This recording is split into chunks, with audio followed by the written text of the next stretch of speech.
Welcome to my Orgasmic Life podcast, a show where we talk about sex, love, relationships, and kink. And of course, my favorite part, I share with you my very graphic, very juicy, and always entertaining orgasmic life. I'm Gaia Morissette, your hostess, and your holistic sexual wellness specialist, your trauma healer, your BDSM expert, and of course, your pro dominatrix. The show is inspired to inspire you to support your orgasmic living. Remember, always check the content warning before you listen, and make sure you're listening where no one else can hear it, because you never, ever know what I'm going to say, because I always come with an explicit graphic content warning. Now, strap in and enjoy the show.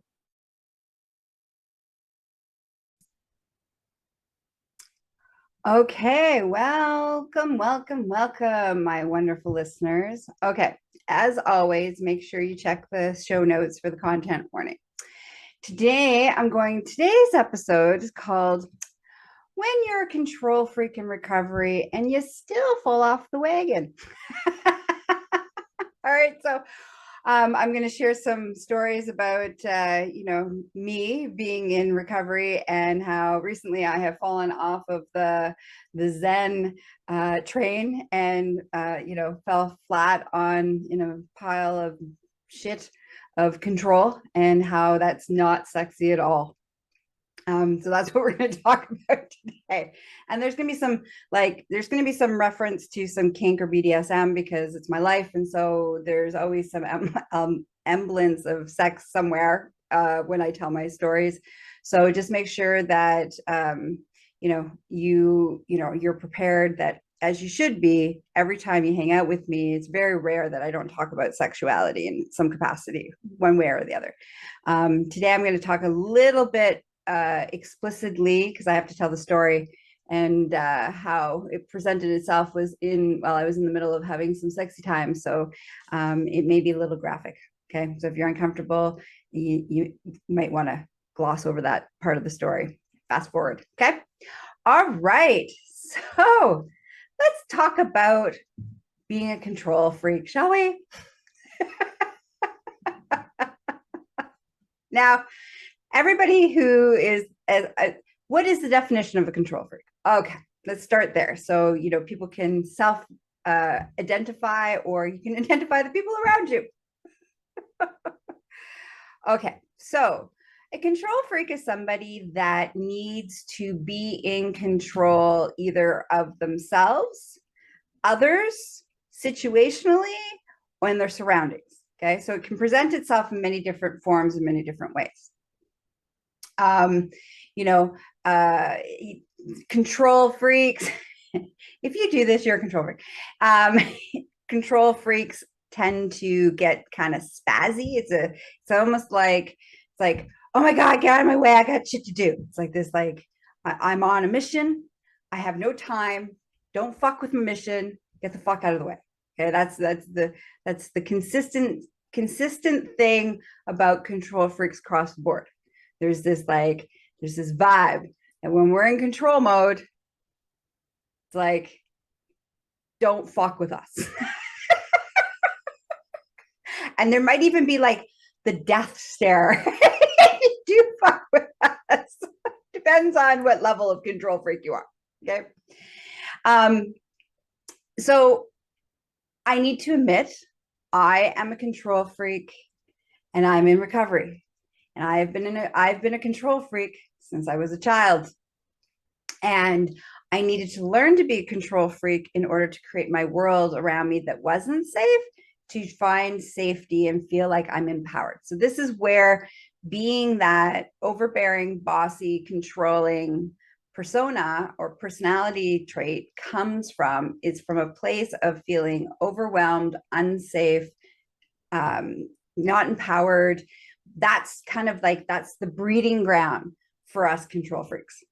Okay, so take a breath. And when I say control freak, I say this with love. I say that absolutely not from a place of judgment. Everything I'm going to talk about is from just from observation and from a place of love. And if we can laugh about it, it tends to diffuse the situation. Okay. So that's really, really important. I want you to not be like, oh, she's making light of that. No, I have found that when I laugh, it diffuses the feeling of I need to be in charge and in control so that I feel powerful and don't feel out of control or unsafe. And it helps to break the cycle. So I'm going to laugh about my choices and how I behave when I'm a control freak. Okay. Now, if you behave that way, I'm not laughing at you. It's really important. It's just this is how I handle this. And my laughing at my own behavior, it helps to diffuse it and to shift gears, to change the behavioral output. Okay. All right. So being a control freak is the outside. Basically, inside you, you feel out of control, unsafe, and overwhelmed. That is the three core reasons why how a control freak is born, basically. And then what happens is that you learned at a young age that if you take control of the situation that you feel out of control in, or you take control of yourself, or you find some form of control, it feels like you have a little semblance of empowerment, of power. And then it feels not so bad as everything is falling apart or you're not safe or whatever. So it's like, this is how your subconscious really created this way in which you can move in the world and feel safe. Now, as a byproduct of that, we also live in a society that is very rewarding to high productivity. And often control freaks, because we're on a mission and we gotta get shit done, we often are high producers and efficient producers. Right? Because it's part of the activation of I've got to be in charge and I got to figure this out and I got to sort it out and I'm a planner and all those things as so our society really kind of like says, oh, those are great traits. And on their own, they are great traits. It makes for great leadership to be able to, foresee what's going to happen and to plan in advance and problem solve and take charge of the situation and make it more efficient. Like those are all great skills as from a place of leadership, as long as you're not moving from the place of, which is the control place, which is I don't feel safe, I feel overwhelmed, and I feel powerless. Okay. So on the outside, society thinks that you're spectacular because you're the person. You're the person that they get to do everything because you're very efficient at it. And you became very efficient. You learned these skills in order to feel safe. Okay. So I think that's the important piece of this. Okay. Now, there's kind of different layers of control freaks. There's the I control myself, and that can present itself in some things like extreme exercise, extreme dieting, body modification, where there's like it goes to an extreme so that you feel, oh, my flower's falling out of my hair, so that you can feel like you have some semblance of power or control. And often this is created out of not feeling in control, again, not feeling in control of your body for whatever reason, trauma, abuse, sickness, whatever it is. Okay, so that's one where it's like the control freak goes within and becomes super controlling of their body. The other areas are externally. So you can be, like I said, it seems to be internal, controlling of your body when you eat, when you sleep, you have very rigid routines, these kinds of things is one. The second is you tend to control situations, meaning that you need to plan well in advance. You need to have all the details. You orchestrate the situation. You orchestrate all the details. You have all the details. You're in control. Okay. So that's your situational control freak. And by the way, these can overlap at any time in somebody. All right. And then the third one is control of others. And this tends to present itself within relationships, friendships, parenting, where you basically are controlling and bossing everybody around, and no one can do anything right. And you tend to be like uber, basically an uber boss. I'm going to say uber asshole or uber bitch tends to be people on the receiving end of that without consent, because we're not talking about BDSM and consensual control. It's non-consensual control. You end up going into the kitchen, somebody's cooking, and you're like, yeah, that's not how you do that. This is how you do this. Here, let me do it. Like that is another place. And then the fourth one is where it's like situational, or sorry, we get the situational, people, and your body. But then actually there's a fourth one, which is your environment. So everything has to have a spot. Everything is put a certain way. The labels are turned a certain way. That if somebody moves something, it's been moved. Like everything in your external environment is neat and organized and in control. And if something, now that's not a bad trait to have, but if somebody comes along, and you'll know who I'm talking about, if it's you or somebody else, you'll know that that's the place that somebody is doing their control when they feel out of control and powerless and not safe. If you happen to move something and put it back not in the right place, immediately they'll be like, why didn't you put that? They'll either get upset, or they have to go. They cannot stand there and watch it be where it is. So those are the four. This is kind of like the four major signs of a control freak. Now, don't worry, there's remedies. You're not alone. First of all, you're not alone.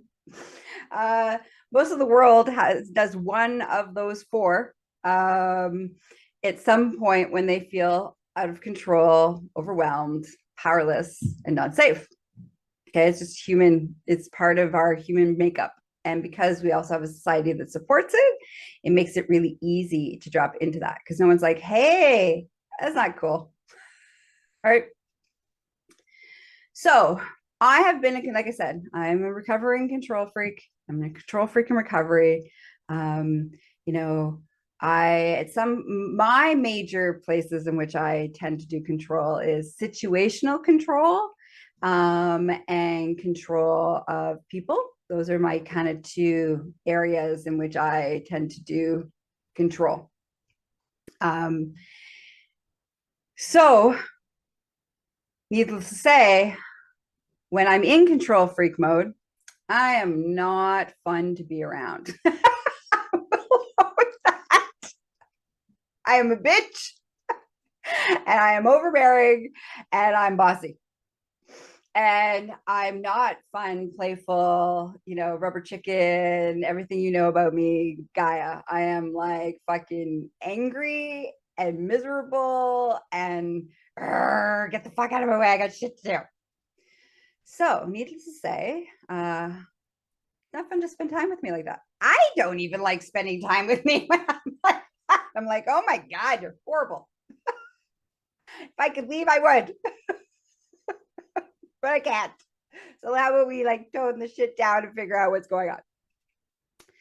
So over the years, I have learned about, okay, so if I happen to drop into those places, and I know the difference because I've spent quite a bit of time in the opposite of spazzy control freak.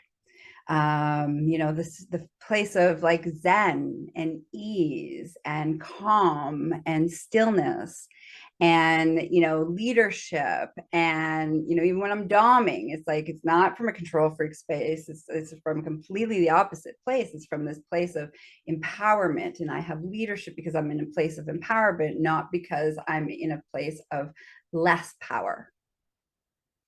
And so I've been able to know and anchor in to my body and my being and my whole existence is that it's not, it used to be quite a while I would be in control freak mode or spazzy mode, as I like to call it.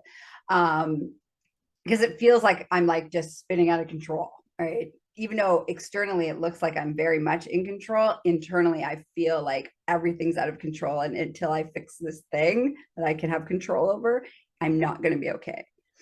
And so I used to stay in that state for days, weeks, months, long time ago, years and years and years ago, before I even realized that I was a control freak and all the things that I've learned over the years, all the healing that I've done, all the work I've done on myself.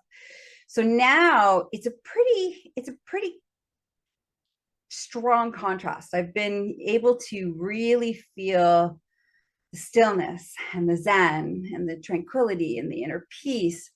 And when that gets, when I go out of that into control, it's a short period of time of recognition. So it doesn't take me long. It may take me, depending on how deeply the core of what's causing the distress in me is, will depend on how quickly I'm aware of it. So it may be from the moment that it's happening.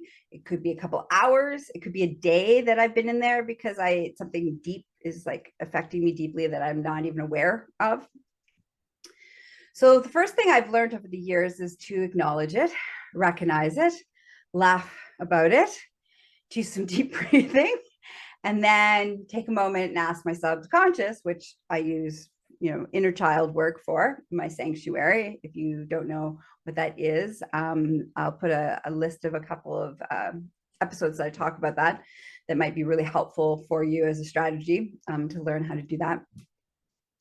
So where was it? Oh, yes. Okay. So I take a breath. I'm like, well, I'm a spaz. I ask the question, why am I being a spaz? What do I feel unsafe or out of control about? Then once I get the answer, I can, instead of trying to squash this, like just trying to choose Zen and squash the control, which doesn't work, by the way. Now I'm just being a control freak to my control freak. Vicious cycle. Vicious cycle. I can course correct the core issue. And once I course correct the core issue, then naturally I can fall back into inner tranquility and inner peace and feeling very zen and feeling at peace, both within and without and around me. Okay. So that's just a quickie on how to handle when, just try to break the cycle. But the first part is awareness. And that's the hardest part, is watching and observing. And I needed external help to help me navigate that. So I'm going to like totally own that piece. Like it didn't happen naturally. I needed people around me who were not in a control freak mode, because other control freaks will just recognize, hey, you're my soul sister. My soul brother.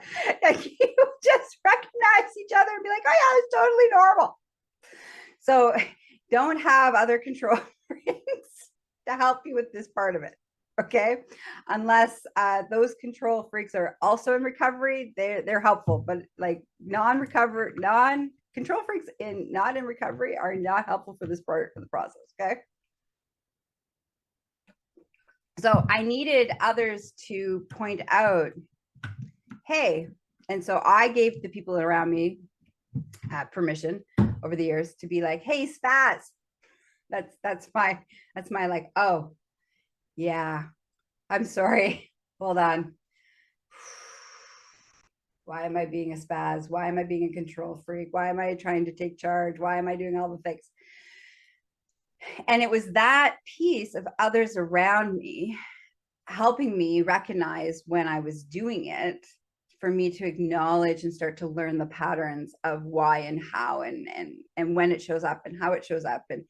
And because mine can show up either very subtly or very like, I'm in charge, and not in a good way. Like this is really important, okay? Because I am a dom, I'm pro dom, and I'm a dom, and I'm alpha personality and all the things, okay?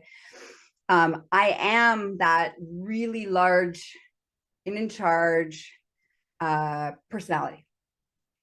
but that's different than being a control freak. And so this is an important piece. So all of my doms who are listening to me right now, is there's a difference between taking charge of the situation because somebody has consensually given you that gift versus needing. It's a feeling inside you. It's trying to learn to differentiate. So this deep-seated feeling inside you of panic if you are not in charge versus you are in charge because somebody has given you that gift and you really love, bossing people around and you're a sadist and all that kind of stuff. It feels differently. One is I need to do this or I do not feel okay inside. And the other is like, yeah, I like that. That's kind of fun. So it's important that when you are stepping into, especially if you are a dominant personality in any area of your life, whether it's work or sex or bedroom or relationships or whatever, it's important to like learn the difference. When are you, hey, I like doing this and it feels good and it feels like, this is fun, versus when you're in control mode, it does not feel fun. It feels like you have to. It's a necessity. It's an obsession. It's like compulsive. Like if you don't do this, the world is going to fall apart. Everything is going to fall apart. That's what that feeling of when you are in control freak mode versus you're just in, leadership and doming or whatever, whatever role that plays out in your life. Okay. The other thing is the key ingredient, very important, is that the people around you have given you consent to boss them around. Like actual consent, not passive aggressive consent that they just really don't like taking charge and so you do it. That's not consent. They need to give verbal consent to say, I would like you to boss me around and take lead in this area of our lives. For you to like say, okay, I want to do that or I don't want to do that. Difference, again, want versus need. If you need to do it, it's not good. You're in the unsafe zone. You're in the control freak spaz zone when you need to do it. When you want to do it, that's different. So that's a good way to kind of see, do I need it or do I just want to do this? And has somebody given me consent? All right, so there's your baseline. So let's get to the story of how I fell off the wagon last weekend. All right, here we go. So, in my relationship, one of my relationships, I have two relationships. I am married to my husband, Lady Bunny, who lives at the nudist resort, who I do not live with. And then I have my master / overlord, who I do live with, who we are in a 24/7 DS relationship outside of when I'm, working. And so our playtime is, there's always kink because I'm kinky, he's kinky, we're always kinky. I can't even I don't even know if I could have like non-kinky sex. I think I would make even vanilla sex kinky. It's just my nature. I'm a kinkster. Yes, I am. So anyways, so on the Saturday last weekend, I was struggling a little bit of like wanting to be in charge and control and all the things. And but I was able to drop in. So I was able to drop in and to surrender and to submit and have we had some crazy hot sex. It was awesome. Then Sunday, so there's a couple different things on my plate. Okay. One, as you've been probably following, I'm having all sorts of health stuff so I feel pretty powerless in my body right now. And because I feel pretty powerless, that, it's basically tests, wait and see, specialists, wait and see. Like we don't have any actual answers. There's a lot of feeling of out of control in my body, not feeling safe in my body, not feeling like I can, have any control in my life. I'm like at the mercy of whatever's happening. So there's some legitimate reasons on a daily basis that I feel out of control and overwhelmed by out of being out of control and feel powerless, which is not a good combination because, you know, it's very, when I have a combination like that, there's guaranteed I'm falling off that recovery wagon and I'm like going to go back into my old need to control situations kind of thing and people. So the Saturday, I was like fighting it, but I was recognizing it. I was fighting it. And I eventually surrendered. And then I went to this beautiful place of Zen and like, oh, I'm not in charge of anything. I don't have to make any decisions. And it's a beautiful place. Then the Sunday, and so I've been having a friend who has been staying with me, and that's a whole other story that I'll do another podcast on how do you be your sexual self when in dynamics with friendships that you don't have sex with. So anyways, that's another conversation. I got some good stories about that. But anyways, so one of the things that, you know, I'm trying to work on is still be my badass, kinky, freaky, sexual self, even with my friend staying with us, because I have a tendency to turn all of that off when somebody else is in the house. My kinky sexual self is a very private thing, and you're probably like, what? You tell us everything. It's different. I tell you after the fact. You don't see it. You're actually seeing it in action of me surrendering and submitting and all that stuff. It's very vulnerable for me. So having somebody in my space, I tend to shut all of that down. And so I decided I wasn't going to do that. So she happened to go away for the weekend and she was coming back on the Sunday. And I had like these big, crazy, first of all, problem. I had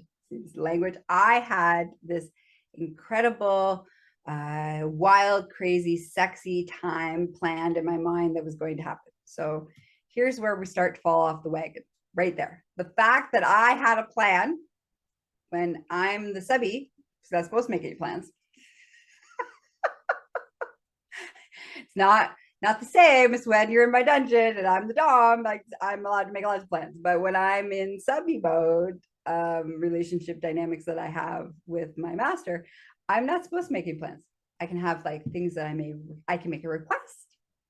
I can be like, here are things that kind of turn me on. I'm kind of feeling today, but I'm not allowed to have a plan, because the first sign that shit's going to go awry with me, which I didn't realize is that until recently, is that I make a plan. That's the first sign. No. So anyways, I made this great plan. I had this plan, I had an outfit picked out, I had activities that we were going to do, I had all the implements I wanted to be tortured with, I had all things. And so now I'm attached to the plan. And because I'm attached to the plan, I'm now in control freak mode. And now I'm going to make this plan happen. So this is where my control shows up. And it had to happen before my friend who's staying with us got back. So because I wouldn't want her to see me in that state. So it's like we were on a time crunch. I went downstairs, had a shower, and then I thought she wasn't coming back until the afternoon. And she's like, oh no, I'm on my way back. And I'm like, oh my God, now we're on a time crunch. I have a plan, has to be done, has to get it done now before she gets back. Let's do it.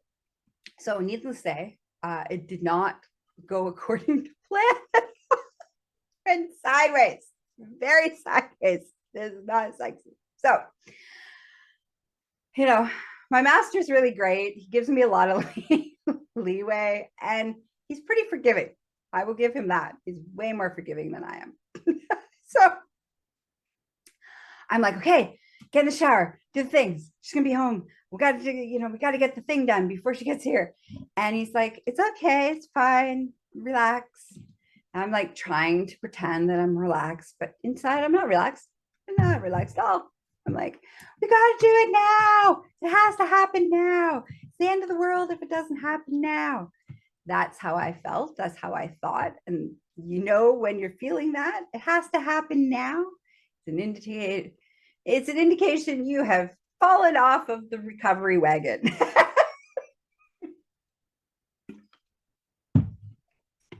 You are now in full control freak spazzy mode. So, you know, he like, he's trying to like, kind of keep it zen and keep me trying to bring me down. And I'm like, I'm all spastic and, and he's like, and we have this, I'm not ready to talk about what we were doing for another episode. I'm not ready to talk about that yet. Anyways, so we have this machine, and this machine is all hooked up to me. And now I'm like, okay, but now you have to spank my pussy, and you have to do this, and you have to do this, and you have to do this. And he just looked at me, and he's like, no. And he's kind of, now I'm crying. I'm hooked up to this sex machine, and I'm crying. And he's like, this is not sexy. And he's like, yeah, me, stop forcing me to do things. And I'm crying, and I'm like, oh yeah, that's not sexy. So I take, we get me out of the machine, and he walks away, and I'm crying, and then I stop crying, and then he comes back, and he sits down, and he's such amazing. He's so amazing. He sits down, and he's like, okay, listen, Spaz, what the fuck? What are you doing this morning? Why are you doing it? And so I figured out, okay, I feel out of control. I'm trying to control this shit. I want to get to my sexy place, because that's where I feel zen, and that's where I go to subspace, and I'm craving subspace because internally I feel so out of control. All the stuff is going on in my body that it's like my only reprieve, and I have to get there, and I have to make it happen now, which of course none of that works. None of the A, not sexy. B, you can't get to a place of zen by pure forcing it to happen. That's the opposite of zen. Zen's allowing. Controlling is the direct opposite of inner peace and tranquility. And so we had the chat, we talked about it. It's like, do you want to continue? I'm like, no, let's reset completely. Let's just have like some, spend some time together. Let's play some video games and just spend time in the same room and just fucking chill the fuck out. And so throughout the day, after that, we dropped into some sexy time with each other, little moments here and there. But was it the big orchestrated thing? No. And that's okay. The point is that I didn't orchestrate it. I was able to drop out of control freak into figuring out what was going on. And we talked about it, and we handled it. Before that would have turned into probably a big fight. It was just a momentary, messy, not sexy moment that we moved quickly out of because of years of practice of me acknowledging. The first part was me having to acknowledge that I was in a state of being in a control freak space. And so that he could be like, okay, why are you there? Like, you have to, that's the biggest part, is that you must acknowledge that you're at that place. Because somebody tells you you're at that place and you haven't given them the permission to tell you that place, you're going to hold on to it, and you're going to fight them. And you're going to be like, nope, you're crazy. That's not what's going on at all. And you're going to hold on strong to it. But if you hold on strong, you're only going to stay stuck in the loop.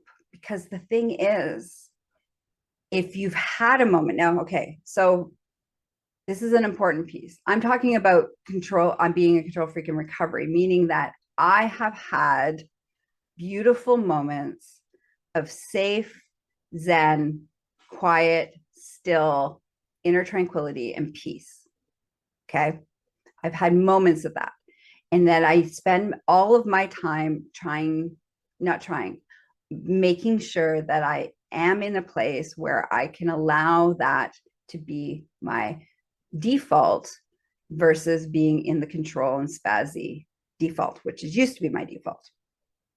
And so if you've never had a moment of true tranquility, inner peace, and where you felt so still and so quiet and so safe, and feel almost like a hug from the universe that loves you, universe, God, whatever, anything that you believe about outside of yourself.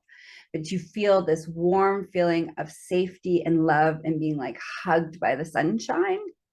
If you've never had that feeling, then the truth is that it's really hard, if not impossible, to change and get on the recovery train of being a control freak. So, so everybody who has had that feeling, even if it's only like a split second, has had that feeling, you can then now allow yourself to lean into that more and find ways to support your life to have more of that in your life. But if you haven't had that, then you need support to teach you how to do that. Okay, that's so, and a couple of different ways to achieve that: meditation, yoga, exercise, BDSM is one of the ways that came to me. For me, that was the major kind of rewiring. Oh, this is what quiet and still. Art was another one for me. And drumming was another one. So like drumming, pottery, and BDSM were like my three ways in which I came to what it feels like to have inner tranquility and peace. So you need to have at least one experience so that you can then start to figure out where you can create more of those possibilities in your life. Now, you notice I'm using language like don't make it happen, try to force it to make it happen. No, you allow more opportunities for inner tranquility and peace in your life. And you're not getting it, forcing it, or making it. Okay. Very important part of the whole first rule: control freak recovery. Let go of control. The truth, there's only one step. Let go of control. Step 2, allow people around you to support you in that and to help you gain awareness, right? Like I said, I had people around me to be like, hey, Spaz. I'm like, oh, shit, sorry. Okay, now let's look at what I was doing. What was I thinking? What was I feeling? What was happening 5 minutes before I went into this spazzy space? Okay, that's what's going on. Okay, that's where I'm feeling unsafe. Okay, now what can I do to create a sense of stability and safety and inner tranquility around this? What do I need to course correct to create the space where I feel safe, whatever that is? But I didn't do that alone. I had some incredible people around me. Then I have surrounded myself with other control freaks in recovery, because just like ex-smokers, we are the biggest assholes. Because we recognize when somebody's going into control freak spasm mode real quickly. You're like, ooh. And we have no problem helping the person if they're in recovery. Okay, that's an important part. Again, it's consensual. This needs to be consensual. I gave people permission in my life to call me out, and by giving them permission to do so, they've helped me heal, change, course correct, because again, these are so deeply rooted in their survival that you don't even aware that the patterns that exist. So I did need external support, and I have people around me that are control freaks in recovery. I don't actually have any actual control freaks in my inner circle that are not in recovery. Every one of us are all in recovery, which makes it easy for us to help support. It's like your sponsor. Like, because it's an addiction. It is. It's a core piece of your being. Feels like it's not safe, and like you need to do it. If you don't, you will die. Like that's how deeply it runs.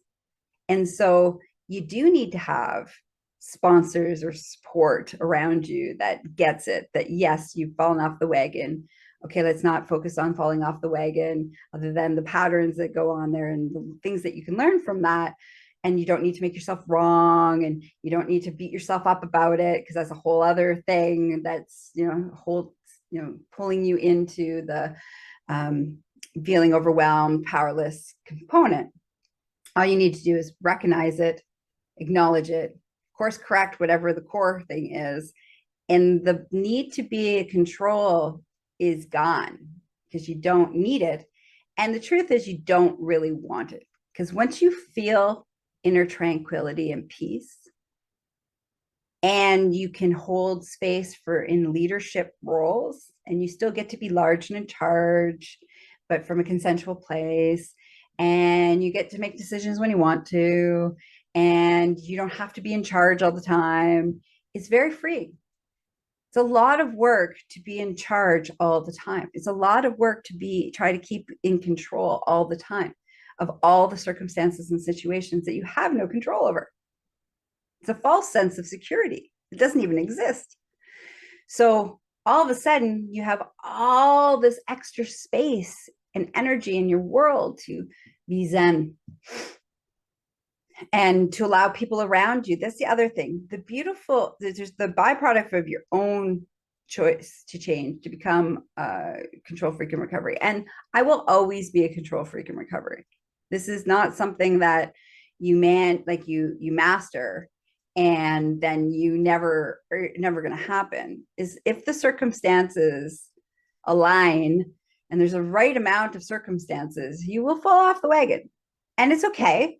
You fall off the wagon, hopefully you didn't roll down the hill into the ditch and now are like playing in the mud puddle in the ditch. Hopefully you just fell off the wagon, then you like, oh, shake yourself off and got back on the wagon. Zen. And even if you did, you fell down off the wagon, rolled down the hill, are now in the ditch, playing in the mud, and you're like, full on, I am a control freak and I'm going to like stay here. So stay there for as long as you need to. And when you're ready, you can shake yourself off, look at, okay, why was I feeling unsafe? Why did I feel powerless? What's going on in my world that I feel those feelings? And is there something I can do to either embrace the circumstances of the situation or change the circumstances in the situation that align better for you to feel safe and feel like you have some power in your life? Okay. And the last thing is that if you want, and here's my invitation to you as the mastery of control freak in recovery is I teach other people how to be in recovery, is that one of the things that I offer in the work that I do in the world is helping people find that inner tranquility, the Zen, the stillness, and the safety in letting go of control, in the surrender.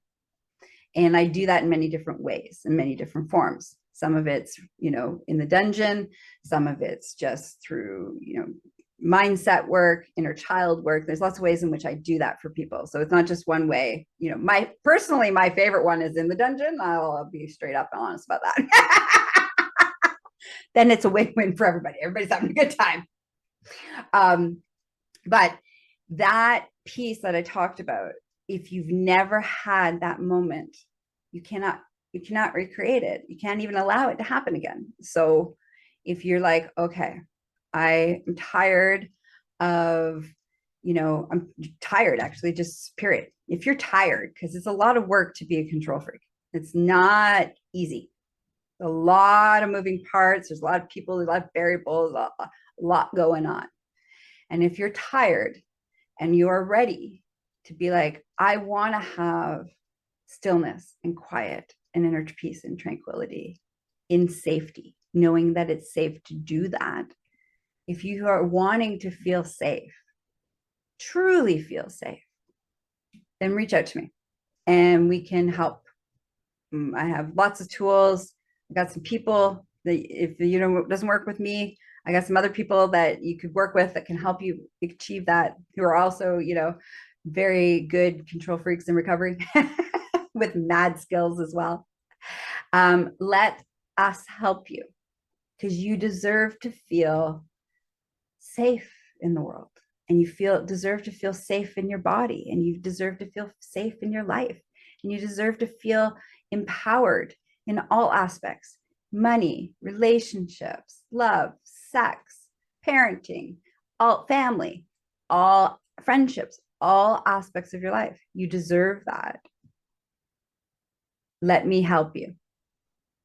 I invite you. So you can reach out to me at GaiaMorissette.com. If you're like, ooh, I think I really like to surrender. I like the surrendering idea in the dungeon. Then you can visit me at EmpressGaia.com, and we can go from there. So I hope you learned lots. Again, it's a journey. Sometimes you're on the wagon of Zen. Sometimes you're in the ditch of control.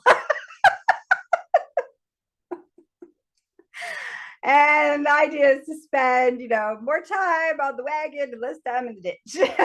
That's my goal in life anyways. So until next time, stay sexy, love life, and be kind to yourself. Mwah. Bye.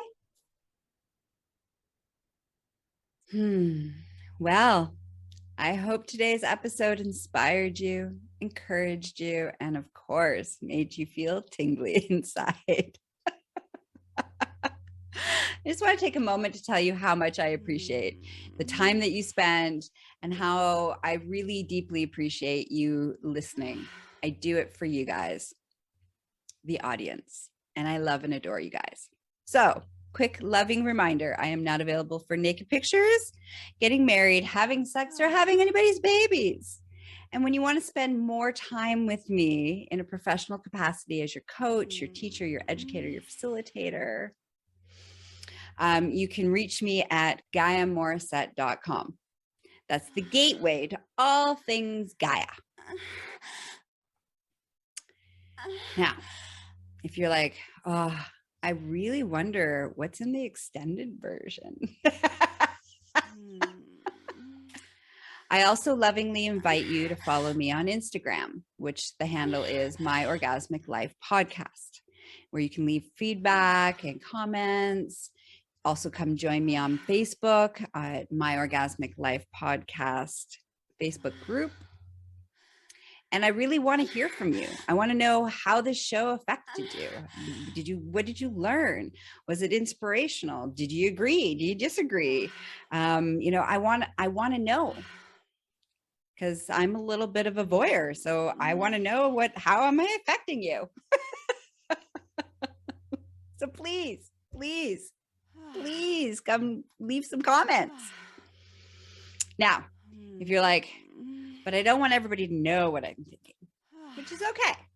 Sometimes we need privacy and we need to be anonymous. So you would like that option? We have that. You can email my slutty assistant, Layla, at GaiaMorissette.com. Okay, listeners, until next time, may your life be filled with sexy exploration and orgasmic pleasure. Mwah. Bye-bye.